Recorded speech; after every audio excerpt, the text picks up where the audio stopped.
Salut, vous écoutez Conseil Immo by YouInvest, le podcast hebdomadaire pour les férus d'immobilier. Hello Laurent. Salut Laureline. Ça fait un petit temps qu'on t'a plus entendu sur le podcast. Est-ce que tu peux te présenter? Alors, je suis donc directeur d'agence YouInvest. J'ai 2 agences en Brabant Wallon. Ça fait cette année et je crois même maintenant tout pile 15 ans que je fais de l'IMO. On est à quelques jours près, c'est ma date d'anniversaire d'agent immobilier. Félicitations. Et je suis également entrepreneur, donc j'ai une société de rénovation. Ok, super. Alors, je le disais en intro, on va parler levier de valorisation immobilière. J'ai posé la question à mon meilleur ami ChatGPT pour connaître finalement quels sont les leviers qui permettent d'augmenter la valeur d'un bien immobilier. Mais on a trouvé une trentaine. On va peut-être pas tous les parcourir parce que ça me semble être un peu long pour un podcast. Par contre, j'en ai identifié 8 qui, selon moi, peuvent être intéressants. L'idée est de comprendre finalement la mécanique derrière et de voir à quelle hauteur ils peuvent augmenter la valeur d'un bien immobilier. Très bien. C'est parti? Allez, on y va. Bon, le premier est sans doute le plus évident, c'est d'effectuer des travaux dans son bien. Et pour le coup, ta casquette d'entrepreneur, elle est combinée à celle d'investisseur, elle va nous être particulièrement utile. Est-ce que tous les travaux se valent et assurent de vendre plus cher a posteriori? Alors, clairement, la réponse, elle est non. Tous les travaux ne se valent pas. Et là, je vais principalement répondre avec ma casquette d'agent immobilier. J'ai rencontré des centaines et des centaines et des centaines de clients qu'on va forcément conseiller avant la mise en vente de leurs biens. Et parmi eux, certains étaient très heureux de nous montrer que tout leur allée carrossable avait été refaite récemment avec des luminaires intégrés, avec un beau portail.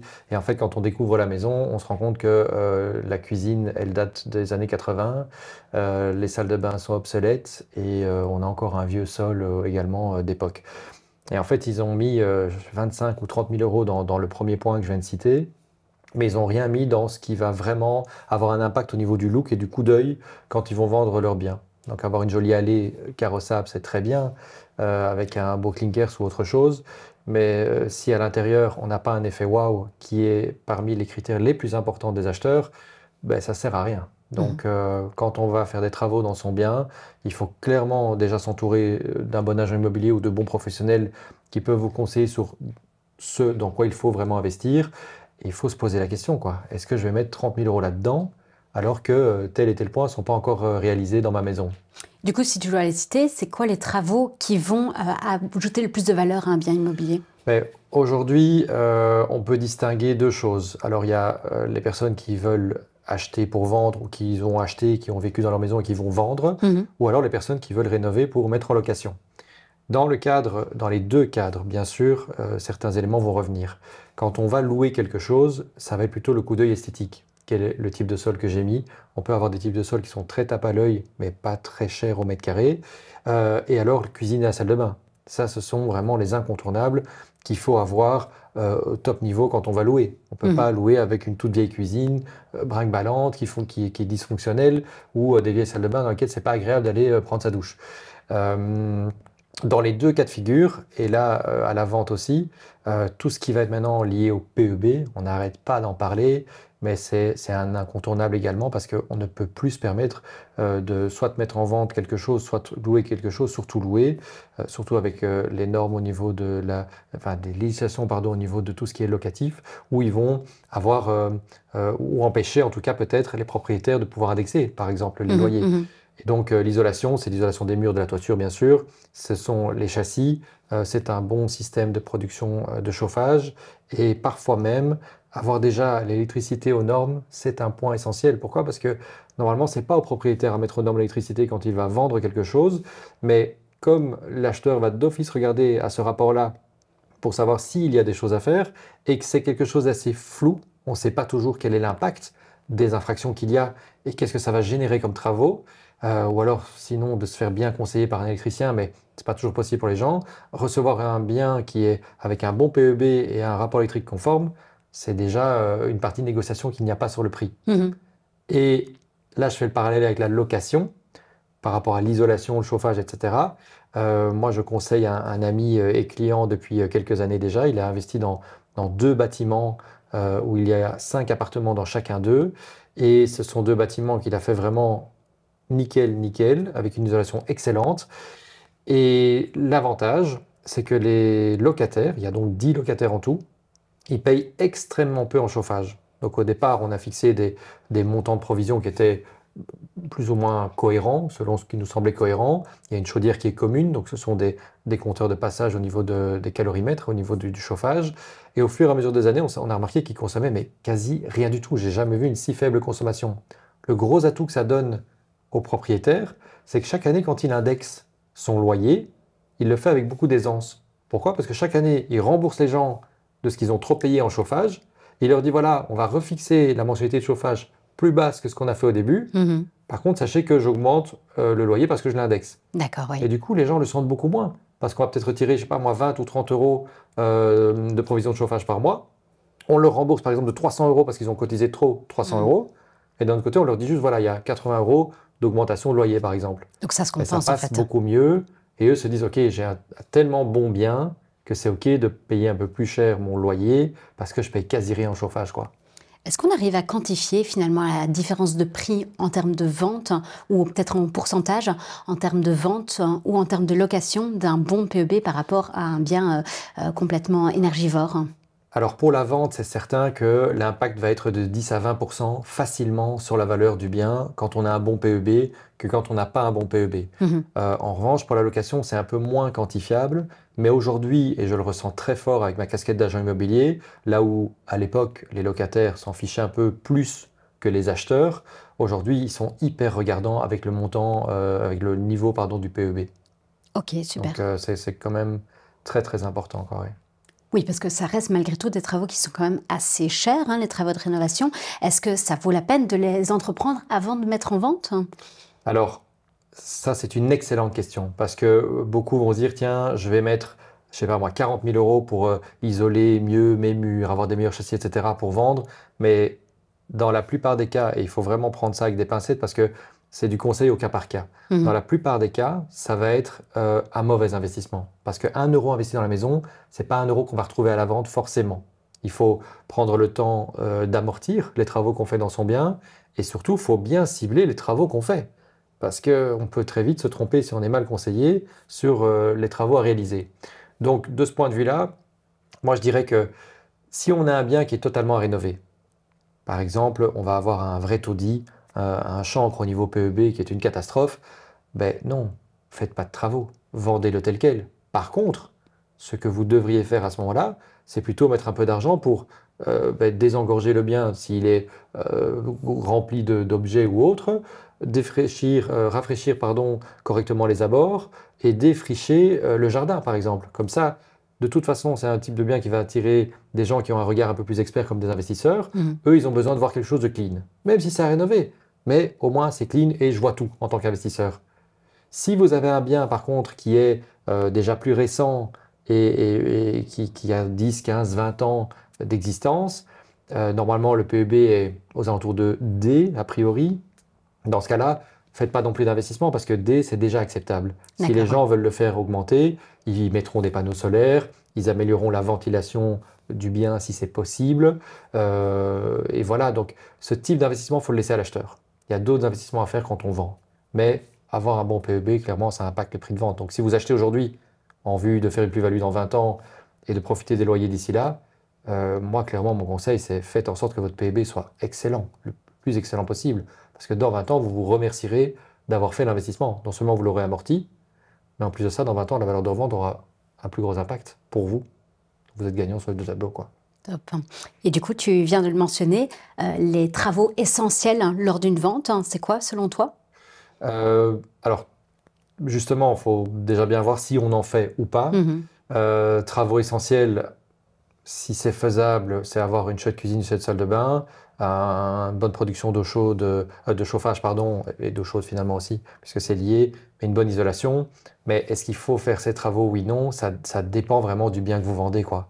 Moi, je pense que dans l'investissement essentiel à faire quand on vend, c'est d'avoir une maison clean, propre, lumineuse, dégagée, même si c'est un taudis entre guillemets à rénover, mais qu'elle soit le plus clean possible à présenter. D'accord. Parce que ça va rassurer dans tous les cas de figure la personne qui vient la visiter. Écoute, tu m'emmènes sur une transition parfaite puisque finalement le deuxième levier de valorisation, c'est acheter un bien dont personne ne veut. il n'y a rien à faire pour pouvoir notamment négocier le prix à la baisse. Je pense par exemple à des vices qui font peur, la mérule, l'humidité, un bien qui est grévé de une ou plusieurs infractions urbanistiques. L'idée n'est pas de revenir sur toutes les infractions urbanistiques. Pour ça, on a déjà fait un podcast avec Charlotte Kidd. Je le mettrai en lien des épisodes. Mais par contre, j'aimerais bien avoir ton avis là-dessus. En tant que justement investisseur, est-ce que ça vaut le coup, ce genre de bien? Alors, premièrement, le premier volet de réponse, c'est de se connaître en tant qu'investisseur. Il y a des gens qui ne sont pas faits pour aller se diriger vers un bien qui est un chancre. Il y a des gens, il ne faut juste pas même leur en parler. En tant qu'investisseur, il faut se connaître soi-même. Est-ce que je suis capable d'aller acheter une ruine pour en faire quelque chose de rentable et de performant au niveau énergétique et qui, dans mon portefeuille immobilier, va me rapporter de l'argent ou élément avec lequel je vais me sentir à l'aise? Ça, c'est la première chose, savoir si c'est fait pour moi ou pas. Il y a des gens pour qui c'est pas fait du tout. Il leur faut plutôt un investissement clé en main où il y a zéro tracas et ils achètent et ils ont tout de suite des loyers qu'ils perçoivent immédiatement parce qu'il y a peut-être même déjà un locataire dedans. Et il ne faut pas leur parler d'une ruine, d'une phase de travaux, d'une phase de transition avec des éléments urbanistiques à mettre aux normes ou des vices qui sont apparents ou même des vices cachés dont il n'avait pas connaissance au moment de l'achat mais sur lesquels il doit pouvoir rebondir. L'investissement immo, c'est quelque chose de très sportif. Il faut être bien armé pour ça. Donc, je ne le recommande pas à tout le monde. En revanche, si vous avez un petit peu d'expérience en immobilier... Si on a besoin d'un peu d'adrénaline. Si vous aimez l'adrénaline, oui, certes. Si vous n'êtes pas trop sujet au stress non plus, parce que c'est très important, aller vers ce type d'investissement, c'est top. Pourquoi ? Parce que déjà, une ruine, il y a très peu de gens qui en veulent. Moi, j'adore quand quelqu'un me propose une ruine ou que je tombe sur un truc à acheter qui ressemble à rien. Je dis, mais génial, parce que je vais déjà être beaucoup moins en compétition avec d'autres acheteurs. Première chose, parce que la plupart des gens vont fuir. Non, ça, ils ne savent pas se projeter dedans. Moi, quand je vois une ruine, pour autant que le potentiel y soit bien sûr, je vais directement voir ce que je peux en faire. Élément essentiel, pouvoir budgétiser, à combien on doit s'attendre pour l'amener, cette ruine-là, en catégorie A au niveau du PEB et en faire une rénovation top niveau. Et ne pas oublier surtout de calculer le délai pendant lequel vous avez besoin de cette mise en rénovation. Le coût d'opportunité, en fait. Le coût de l'opportunité, il y a aussi le délai. Les gens vont dire, OK, j'achète autant, je rénove autant. Oui, mais n'oublie pas que tu as 1 an ou 1 an et demi qui va passer entre le moment où tu as acheté et le moment où tu as fini de rénover. Donc, il y a aussi cette année-là et demie, à considérer dans le budget. Et s'il y a certains types de vices comme mérule ou autres, là, moi, j'irais peut-être pas forcément. Il faut y aller vraiment piano, parce que là, c'est des problèmes qui peuvent être assez énormes. Et il faut vraiment se faire conseiller par des vrais spécialistes qui pourront pouvoir dire voilà, quelle est l'ampleur du désastre, du problème, et qu'est-ce qu'on va pouvoir faire pour le régler. Et dernier volet, c'est les éléments urbanistiques, par exemple. Une remise aux normes urbanistiques, ça peut aussi parfois prendre du temps et avoir un certain coût. Parce qu'un architecte va peut-être être nécessaire, un délai d'octroi auprès des autorités compétentes va être nécessaire aussi. Et tout ça, ça se mesure. Donc, ça impacte le prix. Donc, ça doit vous pousser normalement, si vous voulez quand même y aller, parce que le bien vous motive et que vous y voyez vraiment l'opportunité et la rentabilité, ça doit vous pousser alors à négocier le prix en ce sens et exposer les faits aux vendeurs en disant « Oui, mais attendez, il y a ça et ça, c'est pas régularisé. J'ai été me renseigner, c'est régularisable, mais je veux bien faire la démarche, mais ça va me coûter 10 ou 15 000 euros pour le faire. Ou c'est pas régularisable, du coup je devrais l'abattre ou l'enlever. Enfin, l'abattre et l'enlever, mais alors le prix n'est pas le même, puisqu'on n'a pas les mêmes mètres carrés, par exemple. Du coup, dans ton expérience, tu arrives à mettre un pourcentage de décote sur ce type de bien où justement il y a des gros travaux à effectuer pour finalement se dire ok, là ça vaut le coup parce que j'ai un bien qui est 20-30% en dessous du prix du marché. Alors, soit le prix de départ annoncé en tient déjà compte parce que la personne s'est bien fait conseiller ou c'est très bien ajusté par rapport au marché existant et au point de comparaison qui existe dans cette zone-là. Soit, malheureusement ça arrive bien trop souvent, mais le propriétaire à comparer avec des prix affichés d'autres biens ou s'est fait mal conseiller ou est vraiment trop ambitieux par rapport à son besoin à lui. Et alors, à ce moment-là, il faut négocier âprement parce que clairement, ça a un impact. Dire quel est le pourcentage d'impact que ça a, c'est pas possible. En tant qu'agent immobilier, par exemple, une nuisance sonore, on ne sait pas la changer. Une autoroute qui passe à proximité ou les avions, que sais-je, ça impacte facilement de 10-15% la valeur d'un bien. Mais ça, l'agent immobilier, a priori, l'a pris en considération au moment de fixer son bien. Alors, fixe Deux son prix. possibilités. L'agent immobilier l'a pris en considération, l'a exprimé et le propriétaire n'a pas suivi et c'est quand même lui qui décide du prix à annoncer.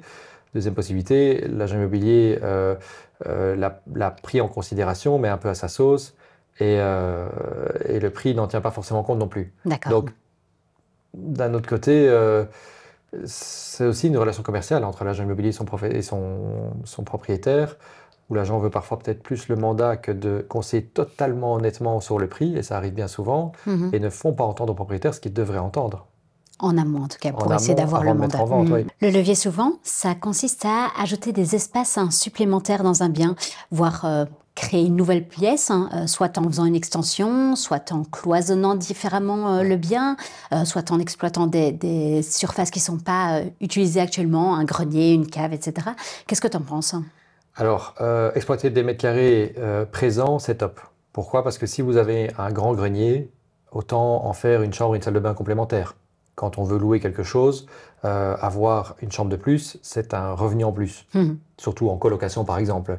Mais attention qu'en colocation, il y a aussi un certain nombre de chambres qui va vous contraindre à aller demander des autorisations pour faire de la D'accord. colocation. En dessous d'un certain nombre de chambres, pas. Il faut un petit peu voir selon les zones où vous le faites. Maintenant, ce qu'il ne faut pas oublier quand on augmente les mètres carrés habitables d'une maison en allant exploiter le garage qui est attenant, le grenier ou le demi-niveau en sous-sol, mais avec des fenêtres vers l'extérieur qui peut être aménagé comme un appartement ou un studio complémentaire, c'est de garder une cohérence. Si j'ai une maison et que j'y fais 5 chambres parce que j'ai la place pour y faire 5 chambres, mais j'ai qu'une seule salle de bain, ça va poser un énorme problème. Bien sûr. D'équilibre, en fait, tout simplement. Si j'ai une maison, 5 chambres et 3 salles de bain parce que j'ai pu les réaliser, mais que mon espace de vie fait 30 mètres carrés, de nouveau, il y a un manque d'équilibre dans le bien. Donc ça ne va pas non plus. Il faut toujours réfléchir l'aménagement du bien en fonction de la cohérence et d'équilibre. Est-ce qu'il y a des contraintes ou des limites techniques dans ce genre de travaux, notamment créer des nouvelles pièces, mais aussi créer une véranda? Bah oui, déjà, c'est la contrainte urbanistique. Est-ce que c'est faisable, oui ou non? Et ça, il vaut mieux aller se renseigner avant d'acheter. Et les contraintes techniques, évidemment. Par exemple, pour une salle de bain, on ne la met pas toujours où on veut. En tout cas, si on veut la mettre où on veut, il faut bien réfléchir au coût et à l'impact technique que ça va avoir dans la maison. Si on met une salle de bain au-dessus d'une autre, donc une salle de bain au premier étage et on en met une au grenier, si on la met au-dessus de l'autre, ça peut aller. Il faut juste savoir qu'il va falloir quand même tirer, si ce n'est pas déjà fait, les arrivées d'eau dans le grenier et également l'évacuation des eaux grises. Mais ça veut dire qu'il faut parfois casser un petit peu la salle de bain existante. Si elle est tout à fait impeccable, c'est parfois un peu dommage, mais il faut passer par là. Si elle n'est pas impeccable, c'est pas grave. On la fait sauter, on en refait une autre, on prévoit les arrivées d'eau et les évacuations pour l'étage, et idem pour l'électricité et tout, quoi. Il faut savoir vraiment, au niveau technique, par où est-ce que je vais passer, quelles sont les spécificités techniques du bien, quoi. Ok. Comment est-ce qu'on évalue finalement le retour sur investissement de ce type d'aménagement? Alors, le retour sur investissement des aménagements qu'on peut faire pour valoriser le bien ou le mettre en location, c'est pas toujours évident. Quand on va avoir une chambre en plus et qu'on fait de la coloc, c'est facile. Je sais que ma chambre en plus va me rapporter, admettons, 500 € par mois en plus. J'ai investi pour l'avoir parce que je l'ai aménagé dans le grenier, je sais pas moi, 25 000 €. Le rapport, il est simple entre les deux. Mais il n'est pas que à considérer entre ce que je gagne en plus de loyer par mois et ce que j'ai investi. Il est aussi à considérer avec la plus-value que j'ai donnée à ma maison. Bien sûr. Alors, je ne sais pas quantifier parce que ça va de nouveau être du cas par cas. Quelle est la plus-value que j'ai apportée à cette maison-là si j'ai mis 25 000 € dans le grenier ou à cette maison-là si j'ai mis 45 000 € dans le grenier? Mais c'est certain qu'avoir des mètres carrés en plus, chambre et salle de bain aménagée, ça va apporter une plus-value à la vente. Alors la vente, si elle est faite dans les 5 ans, dans les 10 ans, dans les 15 ans, c'est pas pareil non plus. Tout à fait. Mais plus-value, il y aura. Donc c'est intéressant de le faire et il faut le faire avec une certaine intelligence. On ne met pas un sol à 400 € le mètre carré, ça n'a aucun sens pour certains types de biens. Dans d'autres, ça a du sens. Mais dans certains types de biens avec un investissement locatif classique dans une région tout à fait dite classique, on va réfléchir à un très chouette sol avec un chouette look qui ressemble au sol à 400 € le mètre carré, mais qui n'en est pas un, mais qui va être un sol, je sais pas moi, à 15, 20, 30, 40 € le mètre carré maximum, quoi. Ok, super. Un peu dans la même lignée, le prochain levier consiste à diviser un bien unique en plusieurs unités. Tu m'expliques un peu? Tout à fait. Alors, diviser, c'est très intéressant, mais ça dépend des types de biens de nouveau. mais diviser, ça va d'office optimiser la valeur soit locative qu'on va percevoir, soit la valeur de revente. J'ai un exemple très concret pour ça. Il y a 10 ans, aujourd'hui, j'ai acheté une maison villageoise tout à fait classique, 2 façades, mais c'était une grosse maison villageoise. Qu'est-ce que j'ai fait? Je me suis dit, tiens, comment moi je vois ça? On peut faire très facilement dans cette maison un logement par étage. Donc il y avait 3 niveaux, ça fait 3 appartements. J'ai acheté la maison, on va faire des chiffres ronds, 200 000 euros. Si j'avais investi à l'époque ce qu'on investissait il y a 10 ans pour rénover ce type de bien, j'aurais mis 150 000 euros dedans. Donc le bien acheté 200 000 euros avec 150 000 euros d'investissement pour en faire une maison unifamiliale louable, ça m'aurait fait 350 000 euros d'investissement plus les frais d'achat. Et j'aurais loué cette maison peut-être 900 euros, environ à l'époque c'était cohérent pour ce type de bien. À l'inverse, j'ai fait 3 appartements.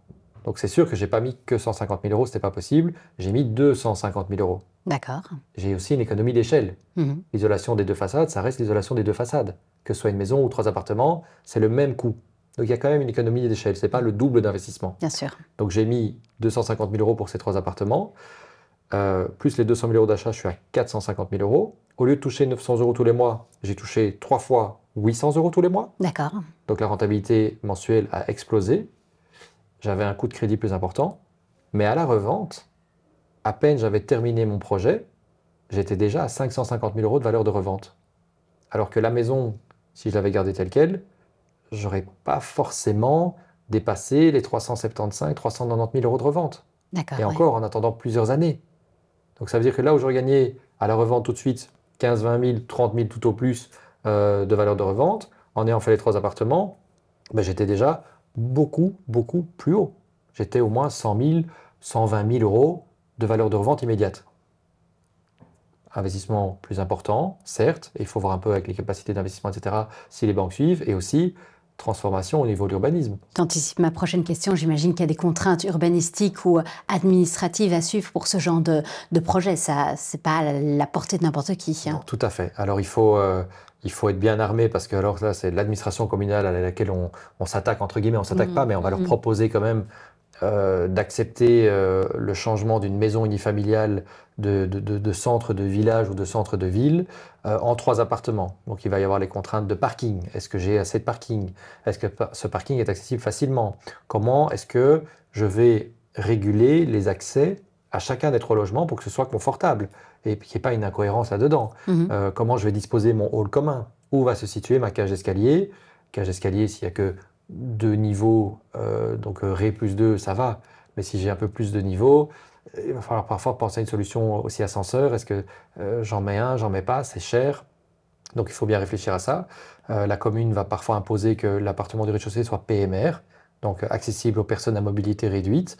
Ça veut dire des plus grandes portes. Mais des plus grandes portes, des plus grands couloirs, des éléments qui sont adaptés pour l'accès, c'est aussi un coût supplémentaire dont on n'a parfois pas conscience au début. Mais ça rajoute à la note au final dans les travaux.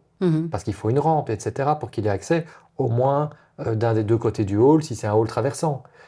Et puis, il y avait un beau jardin à l'époque, donc j'avais fait aussi 3 jardins distincts pour chacun d'eux, donc chacun pouvait profiter d'un espace vert, ce qui était aussi un élément de plus-value que j'ai apporté pour ce projet-là en tout cas.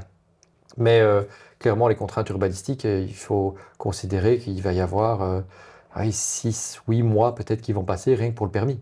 D'accord. Donc pendant ce temps-là, qu'est-ce que je fais, quoi? De nouveau, coût d'opportunité, attente. Est-ce que le vendeur veut bien accepter que j'obtienne mon permis avant d'acheter son bien? Est-ce que je peux Conditions conditionner? suspensives? Oui, mais la plupart du temps, ils n'ont pas très envie d'attendre que l'investisseur ait son accord. Oui, ce qui peut être compréhensible. Oui, parce que lui, il préfère vendre alors à quelqu'un qui va acheter classiquement la maison pour y vivre. Et ça le rassure parce que dans son schéma, lui, en tant que vendeur, c'est quelque chose de classique.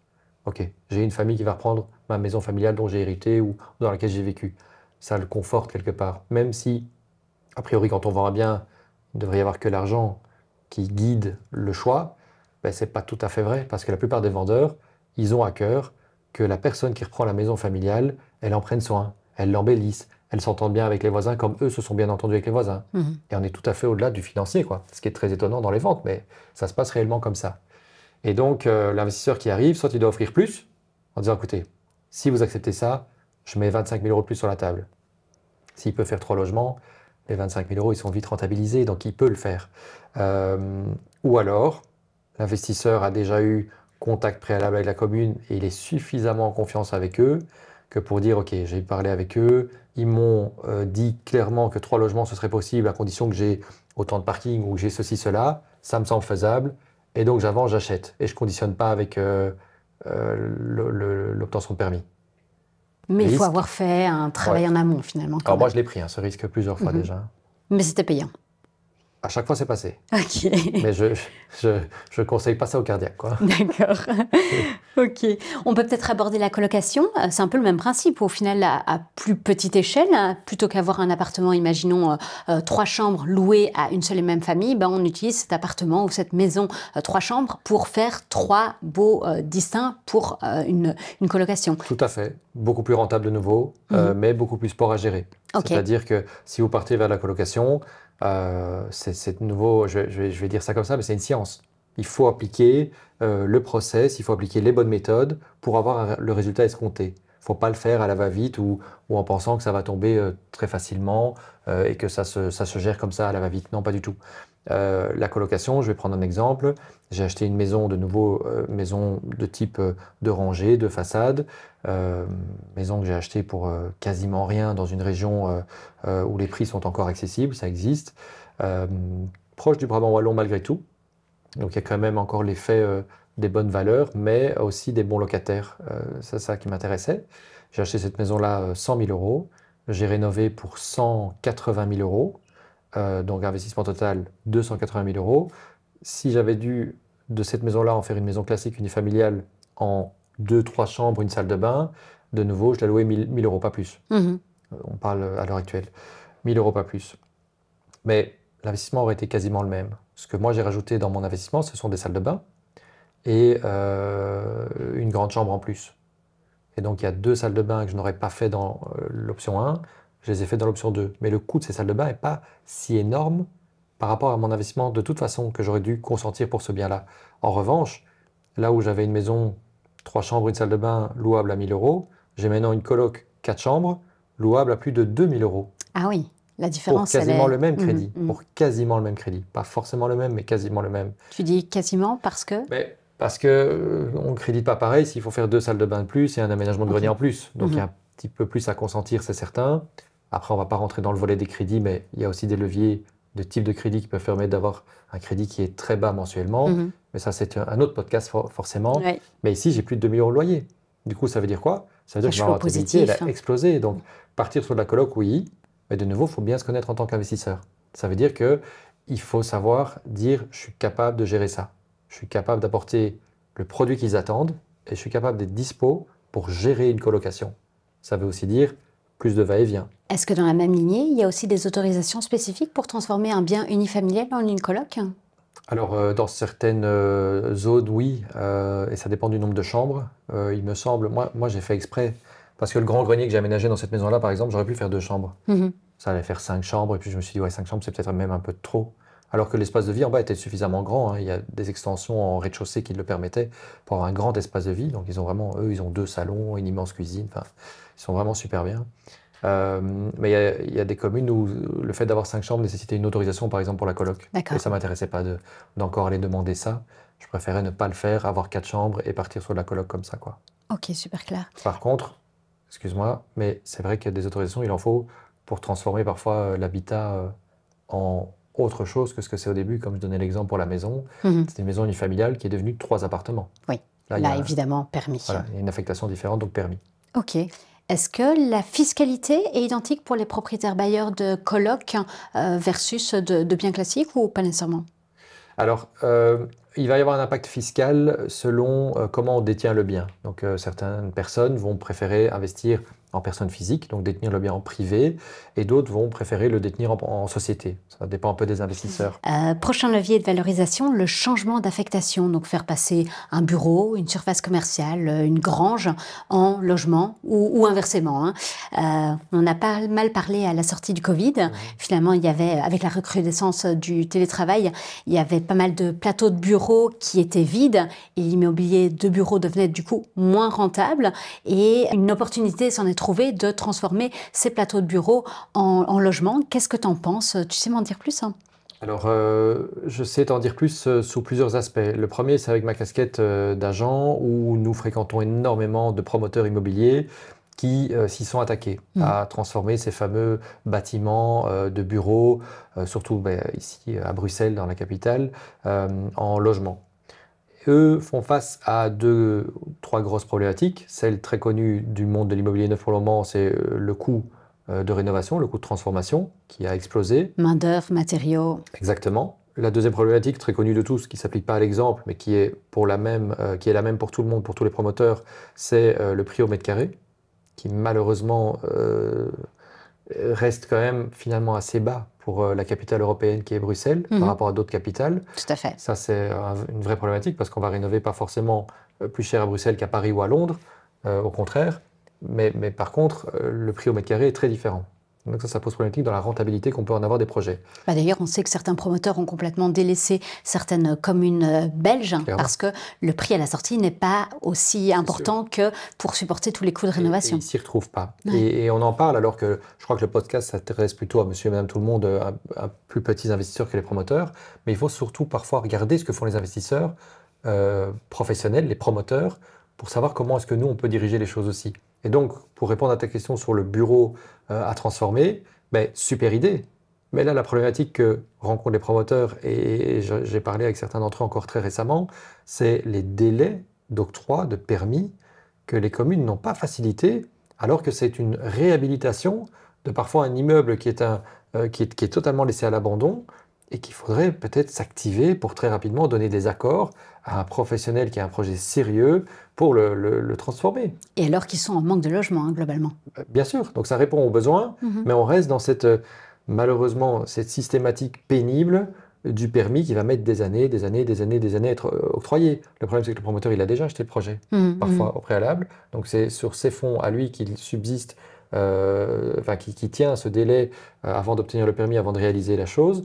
Mais ça lui coûte énormément d'argent. Donc c'est sûr qu'il y en a plein de promoteurs qui lâchent les affaires ou qui les revendent parce qu'ils ne savent pas tenir la longueur au niveau financier.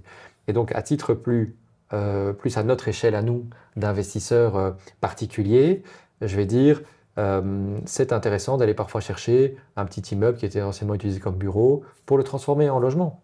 C'est intéressant de voir qu'une société qui a fait faillite ou qui n'existe plus et qui a laissé un plateau complet de bureaux à un étage d'un immeuble libre et de dire tiens, exploiter en bureau ça va être compliqué, il n'y a plus la même demande qu'avant avec le télétravail, etc. C'est difficile, je vais m'y attaquer, mais je vais l'acheter au prix du mètre carré de bureau et je vais le transformer en logement et je vais faire plusieurs unités de logement qui à la revente vont faire exploser ma rentabilité, quoi.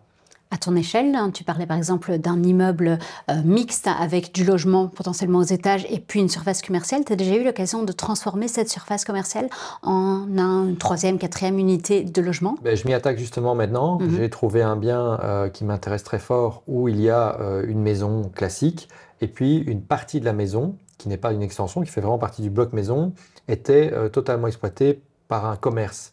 Mais c'est un ancien commerce de l'époque. Donc les anciens commerces de l'époque correspondent plus évidemment aux besoins d'aujourd'hui, trop petite surface, plus la même visibilité, centre de village qui de toute façon au niveau commercial, ça n'explose plus puisque les gens vont vers les centres commerciaux ou les centres commerçants dynamiques qui existent encore. Et du coup, ce commerce-là, il est laissé à l'abandon depuis des années. Et la maison, elle est vide et elle est à vendre.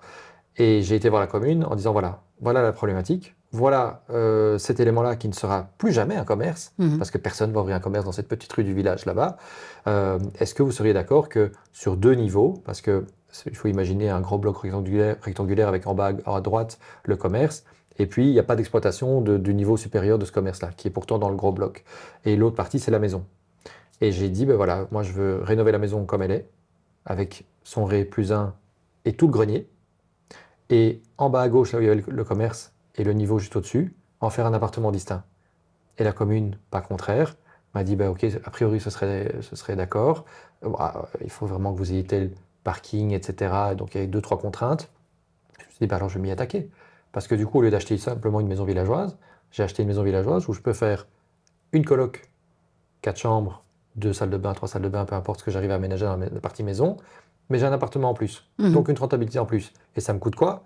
Ça me coûte une unité de chauffage en plus, et ça me coûte une cuisine, une salle de bain en plus. Le reste, c'est des chambres, c'est du sol, que de toute façon, j'aurais dû faire. Et l'isolation, c'est la même isolation pour tout le bloc, donc de nouveau économie d'échelle. Mais j'ai 2 logements. Ok. Est-ce que financièrement parlant, est-ce que les mètres carrés de bureaux ou de surface commerciale sont valorisés à la même hauteur que des mètres carrés résidentiels? Est-ce qu'il y a moyen justement de faire un delta en transformant une surface commerciale ou une surface de bureau en du résidentiel au positif ou négatif? Ça va toujours dépendre de l'emplacement. D'accord. Si on est vraiment que dans un quartier de bureau, Non. transformer en logement, ça fait un peu bizarre dans ce quartier de bureau d'avoir du logement. Et ça va dépendre aussi du prix, évidemment, auquel est affiché et annoncé le mètre carré de bureau ou le mètre carré commercial qui est en vente. Et puis, vous valorisez ça par rapport au prix du résidentiel dans cette zone-là. Donc, il faut vraiment faire une analyse des 2 marchés. Est-ce que j'achète au bon prix dans ce secteur-là? Et est-ce que je vais arriver à revendre ou à louer au bon prix dans ce secteur-ci qui est le résidentiel, quoi?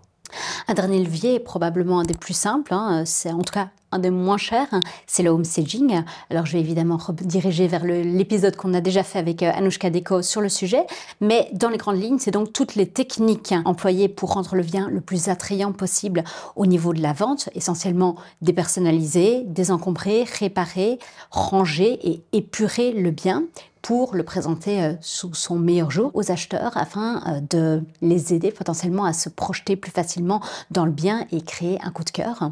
En quoi, dans ton expérience d'agent immobilier, le homestaging peut faire la différence dans le cadre d'une vente ou d'une location? Mais franchement, s'il y a bien un impact presque gratuit que peuvent avoir les propriétaires sur la vente ou même la mise en location de leurs biens, c'est ce point-là. Le homestaging, c'est quasiment gratuit, quoi. Ça ne coûte pas des sommes extravagantes, ça prend un petit peu de temps, un petit peu d'énergie, parfois un tout petit peu de frais, mais l'impact il est tel que sans passer aujourd'hui, c'est une aberration. Et malheureusement, force est de constater qu'on voit encore beaucoup trop d'annonces de biens immobiliers, déjà avec des photos moches, mal faites, mal prises, avec des mauvais angles, avec la mauvaise luminosité, de biens qui sont totalement encombrés. Mais moi, je crois que ça fait 15 ans, je le disais, c'est 15 ans de métier aujourd'hui. Ça fait 15 ans que je conseille les gens tout le temps dans le même sens. Alors, ils y sont plus, je vais dire, aujourd'hui, ils ont plus le feeling de comprendre plus vite que c'est important le homestaging parce qu'il y a beaucoup d'émissions qu'il n'y avait peut-être pas il y a 15 ans. C'est devenu quelque chose de connu. Oui. Mais on voit encore trop de gens où c'est pas faisable. Et alors, même nous qui faisons les shootings chez les gens, on les a briefés au préalable. Et oui, j'ai bien compris comment on fait, la maison sera en ordre. On arrive avec le photographe et le vidéaste professionnel pour faire la mise en valeur du bien des gens pour qui on bosse. Et en fait, il y a tout partout, quoi. Et ils se rendent pas compte. Alors que l'impact, il est énorme. Les gens vont plutôt en visite se concentrer sur le contenant que le contenu quand le bien est bien épuré. Mais si c'est un bien où il y a trop de tout partout, ça va freiner les gens. C'est déjà fatigué. Oui, moralement, on ne se rend pas compte, mais c'est très fort. Et même au niveau des annonces immobilières, les gens aujourd'hui swipent beaucoup plus vite, donc ils trient de manière beaucoup plus rapide parce que tout va plus vite. Si la photo 1, 2, 3, elle n'est pas plaisante, bon, ce bien-là, je m'en fiche. Même si le prix est pas mal, hein. Ouais, c'est moche, je ne me projette pas là-dedans. Et alors, il faut savoir que la plupart des gens n'arrivent pas à se projeter dans un bien. C'est vrai. Très difficile pour eux. Je pense que plus de la moitié de la population n'arrive pas à faire abstraction de ce qu'ils voient pour imaginer le futur. 50% des gens, ils n'arrivent même pas à imaginer que la cuisine peut être ouverte sur le living en enlevant le mur. Non, c'est un mur. Oui, mais on peut ouvrir le mur, alors on explique et... Ah oui, comme ça, ok, d'accord. Mais sinon, ils s'arrêtent à ce qu'ils voient. Et ça, c'est... Voilà, comme tu l'as dit très bien, 50% des gens s'arrêtent à ce qu'ils voient. Est-ce que tu as des exemples concrets dans ta carrière où finalement le homestaging a significativement augmenté la valeur ou réduit le temps de vente, parce que c'est aussi un des paramètres sur la mise Alors c'est très dur à quantifier parce que finalement, soit on rencontre un propriétaire qui n'a peut-être pas encore mis en vente et donc en appliquant l'ensemble de nos conseils, et pas que le homestaging, il y a aussi la stratégie commerciale, la stratégie marketing, la façon de faire les visites, la façon de donner du retour aux acheteurs, la façon de leur présenter les choses, il y a 50, 60 points qui, une fois réunis et mis bout à bout, font qu'on a un réel impact et une réelle plus-value sur la vente. Ce n'est pas qu'un des points. Bien sûr. Et puis, j'ai des exemples de propriétaires qui avaient déjà mis en vente par eux-mêmes et qui, après nous avoir confié la vente et nous, d'avoir appliqué un excellent homestaging, vont vendre déjà dans un délai beaucoup plus raisonnable, ce qui est important parce que c'est bien d'avoir le temps de vendre, mais prendre trop le temps, c'est pas bon non plus au niveau de l'image du bien, parce qu'un bien qui reste trop longtemps, c'est pas bon pour le prix qu'on peut en obtenir.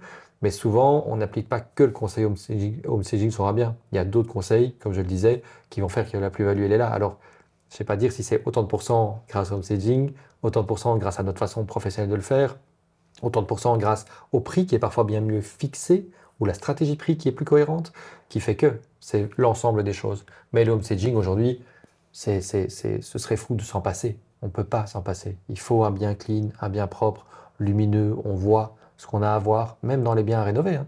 Même dans un taudis, il faut voir ce qu'on a à voir. Même les vis, il faut les voir. S'il y a de l'humidité, je veux la voir. Je veux pas qu'il y ait des poubelles et des machins devant. Je veux que ce soit clean, propre, et je vois tout.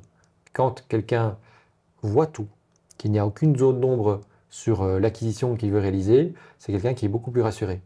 Et quelqu'un qui est beaucoup plus rassuré, eh bien, on se concentre sur l'essentiel avec lui, c'est-à-dire la négociation du prix. Et donc, ça va plus vite. Voilà. Ok. Dans la même lignée, on peut peut-être parler d'ameublement ou de réameublement. C'est vrai que dans certains cas, et c'est assez contre-intuitif, hein, mais un bien vide peut paraître plus petit et du coup, potentiellement, meubler un bien peut lui redonner une nouvelle vie au niveau de sa commercialisation. Oui. Et ça va surtout aider, de nouveau, une grande partie, je n'ai pas les pourcentages, mais à mon avis, on est bien sur du 50-50. C'est ce que moi, j'ai toujours ressenti dans mon métier, de gens qui n'arrivent pas à se projeter quand il n'y a pas les meubles. Mmh. Et donc, avoir quelque chose de meublé peut aider. Attention, il faut meubler de manière… Avec goût. Avec goût, et puis un peu dans l'air du temps aussi. Mmh. Aujourd'hui, on sait vers quel coloris on va favoriser les couleurs au mur, ou les meubles en tout cas, les tapis, etc. Et puis, on peut se faire conseiller par des excellentes…